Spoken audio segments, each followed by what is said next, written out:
Ayun boss, magandang araw no. So gawan lang po natin yung video, yung request sa atin ng isa nating follower. Gusto niya daw makita yung pinaka setup galing po sa ating inlet hanggang sa ating output no. So sige boss, gawan natin. So boss, ito po yung ating recommended na na pressure washer. Yan po ay G9 Turbo.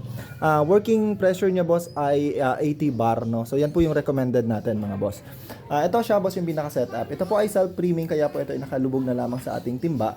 Papasok po siya dito sa ating pressure washer. Paglabas niya po dito, pressurized na po yan.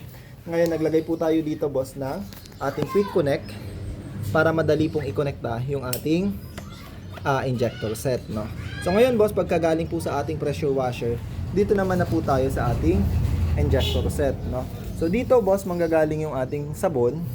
I-regulate po siya ng ating regulator, papasok siya sa injector, and then papasok po siya dito sa ating modified kit. Ito boss yung nagpapabula sa ating output, no? So pagkagaling dyan boss, diretso na po siya sa ating hose at diretso na po sa ating nozzle. So ngayon boss, tignan natin kung ano po yung output ng ating injector set, no?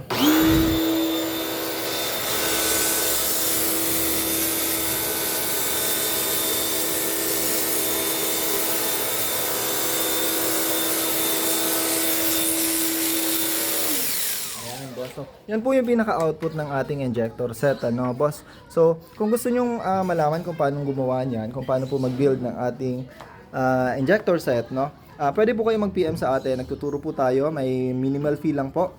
Sali po kayo sa ating GC. Meron na po doong guide. Nandun na po yung lahat ng materials na kailangan nyo. I-click nyo na lang. No need na po kayong mag-trial and error. Ano, mga boss? So, again, kung may tanong po kayo mga boss, PM lang po kayo sa amin or pwede po kayo mag-comment dyan sa ating post para magawa natin ng video kung kaya naman. So, ayun, maraming salamat mga boss.